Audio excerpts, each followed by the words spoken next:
Europe 1, 5h, 7h, Mathieu Noël. Voici donc pour les titres de ce mercredi 30 janvier 2019. On le disait, la tempête Gabrielle a traversé la France cette nuit. La neige tombe depuis hier sur la moitié nord de la France. Bonjour Jean-Gabriel Bourgeois. Bonjour Mathieu. Vous êtes reporter à la rédaction d'Europe 1 et vous avez passé la nuit en Seine-et-Marne à Damary-les-Lys. Alors à quoi ressemble le paysage ce matin ?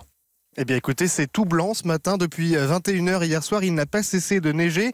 La neige vient tout juste de s'arrêter de tomber pour vous dire. Résultat, environ 10 cm de poudreuse recouvrent les trottoirs et les chaussées de Damary-les-Lys où je me trouve. Et ce qui frappe ici, c'est que les saleuses sont passées mais elles ont encore du travail. Anderson travaille à Vissou, à 30 km d'ici, et en sortant de chez lui, eh bien il s'est clairement fait surprendre. Je pensais qu'il allait pas avoir autant de neige en fait. C'est ça le problème et je pensais surtout qu'ils allaient un peu mieux gérer sur le salage. Mais apparemment ici ça n'a pas été vraiment fait par rapport à l'année dernière où il y avait eu de la neige. C'était déjà tout propre à cette heure-ci, donc par rapport à l'année dernière on a un peu plus là.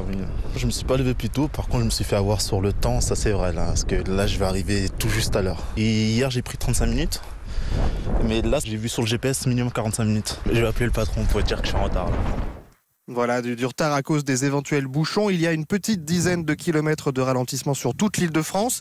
Et ça glisse, il faut donc être prudent, recommande la préfecture de Seine-et-Marne, qui m'assure ce matin que les grands axes ont été dégagés.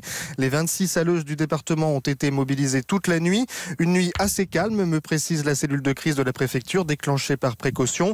À noter qu'il n'y a pas de transport scolaire aujourd'hui et qu'un millier de poids lourds ont été bloqués sur des aires de stockage au niveau des barrières de péage. Les camions devraient pouvoir à nouveau circuler si tout va bien en milieu de matinée. Jean-Gabriel, Eva Rock a une question pour vous. Jean-Gabriel, c'est bien le vent qu'on entend à la fois dans votre reportage et derrière vous. Ça souffle fort apparemment. Tout à fait, ça souffle. Des effets spéciaux. Non, absolument pas. Il y a un petit peu de vent ici, mais c'est assez calme quand même. Merci beaucoup Jean-Gabriel Bourgeois en direct de Damary-les-Lys pour Europe 1. On vous retrouvera tout à l'heure dans le journal de 8h avec David Doucan et Nico Saliagas. Nous sommes à présent en direct avec Philippe Boulot, pilote instructeur en conduite sur neige. Bonjour Philippe Boulot. Oui, bonjour Mathieu, bonjour Eva. Vous êtes rentré hier soir de Dijon où vous animiez un stage de conduite justement. Comment s'est passé ce retour sur la neige ? Pour vous, c'est facile. Oui, c'est facile, non, c'est facile à dire. Non, j'ai pas rencontré de problème particulier. La seule chose à noter, c'est il semble bien que les automobilistes aient entendu les conseils et recommandations des pouvoirs publics en ayant reporté ou déféré leur déplacement car il y avait très très peu de trafic. En quelques mots, Philippe Boulot, comment doit-on conduire sous la neige ? On dit, par exemple, moi ce que j'ai en tête, c'est on démarre en seconde. Est-ce que ça c'est une bonne idée ? Enfin, quels sont les petits gestes comme ça qui peuvent nous aider sous la neige ? Alors sans rentrer déjà trop dans la technique parce que la conduite sur neige c'est quelque chose qu'on n'apprend pas en 30 secondes. Il faut avoir simplement à l'esprit que il faut jamais se sentir plus fort que la nature et donc évidemment pas prendre la route pour un circuit. On va adapter à chaque instant sa vitesse par rapport à son environnement. Donc dès qu'il neige, eh bien il faut avoir le sentiment de jamais être pressé, de rouler prudemment évidemment, mais c'est surtout effectivement d'être très souple dans ses commandes. Démarrer en seconde, oui, c'est une bonne idée. On peut limiter sa vitesse, ça est véritablement le point fort de la conduite sur neige, et surtout être très humble par rapport à la nature, quoi. Se dire qu'on n'aura jamais le dernier mot face à la neige. En fait, il faut faire preuve de bon sens. Par exemple, les distances de sécurité, il faut les doubler. Qu'est-ce qu'il faut faire ? Ouais, tout à fait, Mathieu. Ça, je dirais que la conduite sur neige ou la conduite sur faible adhérence, puisqu'on va pouvoir aussi adapter ces conseils sur du verglas ou sur de la conduite par forte pluie, c'est avant tout du bon sens. Alors effectivement, on va redoubler de méfiance par rapport aux autres usagers, en sachant que les autres usagers sont dans la même situation que nous, pas plus aguerris. Et donc à faire très attention aux autres et surtout toujours adapter sa vitesse à son environnement.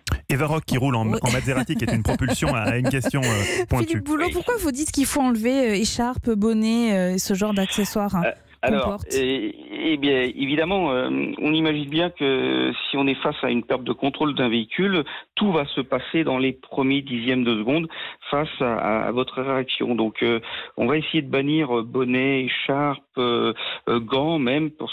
Pourquoi ? Parce que dès qu'on va sentir le véhicule nous échapper de notre contrôle, il va falloir donner les bons gestes.